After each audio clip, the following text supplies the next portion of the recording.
1 ও 1 যোগ করলে 2 হয়, 2 ও 2 যোগ করলে 4 হয়, 11 ও 20 যোগ করলে 31 হয়।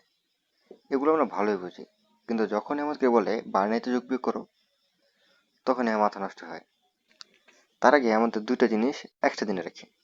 এক, 2 এর পরিপূরক, আরেকটা হচ্ছে বিসিটি কোড কি ও বিসিটি কোডে রূপান্তর করা। 2 এর পরিপূরক বোঝার আগে আমাদের জানতে হবে এটার কাজ কি। এটা সাধারণত ব্যবহার করা হয় পজিটিভ সংখ্যা ও নেগেটিভ সংখ্যা নির্ধারণের জন্য। এটার মাধ্যমে কম্পিউটার একটা সংখ্যাকে দুইভাবে চিনতে পারে, পজিটিভ ও নেগেটিভ আকারে। কম্পিউটার তো বাইনারি বুঝে, সেখানে শুধু দুইটা মান, ভোল্টেজ থাকলে 1, না থাকলে 0। এখানে নেগেটিভ পজিটিভ সংখ্যা প্রকাশ করার ব্যবস্থা নেই। স্বাভাবিক সংখ্যাগুলো পজিটিভ আকারে থাকে। যখন নেগেটিভের প্রয়োজন হয় তখন 2 এর পরিপূরক আকারে কম্পিউটারকে চিনে দিতে হয়। আমরা যদি 7 সংখ্যা চিন্তা করি, তাহলে এটা বাইনারি মান হবে 0, 1, 1, 1। এটা পজিটিভ আকারে আছে। এখন নেগেটিভ করতে হলে আমাদের 2 এর পরিপূরক তৈরি করতে হবে। কথা হলো আমরা বলছি 2 এর পরিপূরক, কিন্তু বাইনারিতে 2 এর সংখ্যার কোনো চিহ্ন নেই। তাই আমরা করব কি, প্রথমে সংখ্যার মানগুলোকে উল্টিয়ে দেব, তাহলে হয়ে যাবে 1 এর পরিপূরক, যা দাঁড়ায় 1, 0, 0, 0। এখন এই সংখ্যার সাথে যদি আমরা 1 যোগ করি, যেমন 1, 0, 0 প্লাস 1, তাহলে সংখ্যাটা দাঁড়ায় 1, 0, 0, 1। তাহলে হয়ে যাবে 2 এর পরিপূরক। প্রথমে করলাম 1 এর পরিপূরক, তারপরে করলাম আবার 1 যোগ করে আরেক পরিপূরক। এই দুইটা মিলে 2 এর পরিপূরক। যেহেতু যোগ করার প্রক্রিয়াটা আমরা শিখিনি, তাই এটা এখন বোঝার তেমন কোনো দরকার নেই, শুধু জেনে রাখা ভালো যে 2 এর পরিপূরকের কাজটা কি। তো আমরা আরেকটা দেখি 9 এর পরিপূরক বের করবো কিভাবে। আমরা জানি 9 এর বাইনারি 4 বিট আকারে দাঁড়ায় 1, 0, 0, 1। প্রথমে 1 এর পরিপূরক করার জন্য মানগুলো উল্টাই দেব, তাহলে হয় 0, 1, 1, 0। এর সাথে 1 যোগ করি, তাহলে হয় 0, 1, 1, 1। এটাই আমাদের 9 সংখ্যার নেগেটিভ রূপ, যাকে 2 এর পরিপূরক বলে। এরপর দেখব বিসিটি কোড কি। আমরা বাইনারি মানকে অনেকভাবে প্রকাশ করতে পারি। যেমন 12কে প্রকাশ করার জন্য 1, 1, 0, 0 লিখতে পারি, আবার 7কে প্রকাশ করার জন্য 111 লিখতে পারি। কিন্তু ব্যাপারটা আল্লাহ চাল্লাহ হয়ে গেল, একটার মধ্যে 3 বিট আকারে, আরেকটার মধ্যে 4 বিট আকারে। তো এই ব্যাপারটাকে একটা সিদ্ধান্তে আসলো যে সব সংখ্যাকে 4 বিট আকারে নির্ধারণ করবে, মানে প্রতিটা সংখ্যার জন্য 4 বিট। যেমন 1 থেকে 9 করার জন্য বাইনারি মান 4 বিট পর্যন্ত হয়ে থাকে। যেমন সর্বোচ্চ সংখ্যা 9 এর বাইনারি 1, 0, 0, 1, মানে 4 বিট। ব্যাপারটা আরো স্পষ্ট করার জন্য একটা সংখ্যা 2 চিন্তা করি। 2 এর মান হলো 10। আরেকটা সংখ্যা চিন্তা করি 22। 22 এর স্বাভাবিক মান হলো 1, 0, 1, 1, 0। এখানে একটা সংখ্যা 2 বিট প্রয়োজন হলো, আরেকটা সংখ্যা 5 বিট প্রয়োজন হলো। একটা কম্পিউটার প্রোগ্রামে এগুলো এলোমেলো অবস্থা তৈরি করবে।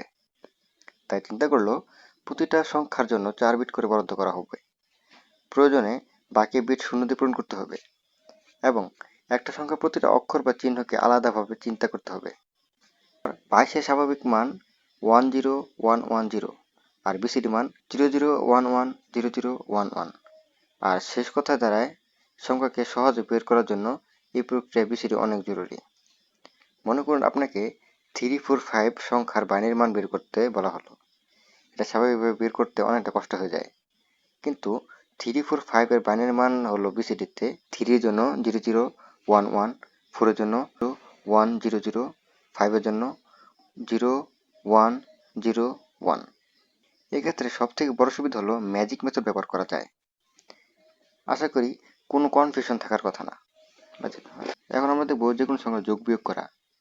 স্বাভাবিকভাবে আপনাকে 1 ও 1 যোগ করতে দিলে আপনি 2 লিখবেন, আবার 5 ও 5কে যোগ করতে দিলে 10 লিখবেন, বা 6 ও 7কে যোগ করতে দিলে 13 লিখবেন। এই এই 13 কিভাবে আসলো? এখন আমরা 13কে কিভাবে প্রকাশ করি?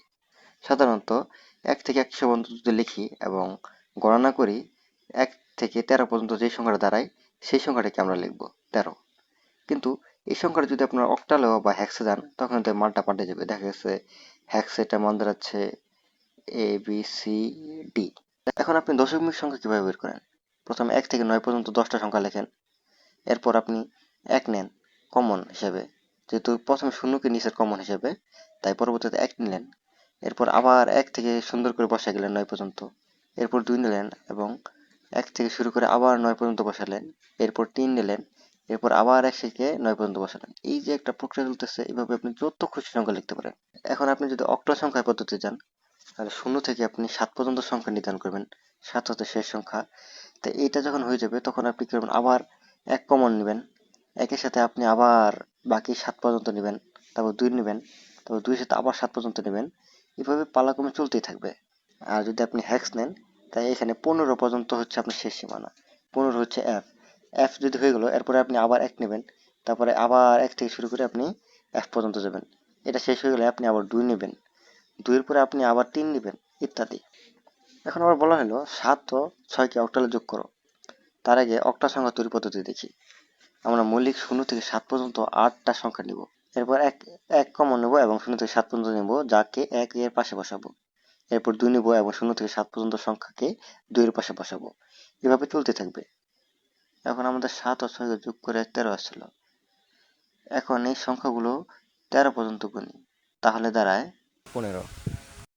এখানে কিন্তু 8 ও 9 এর কোনো অস্তিত্ব নেই।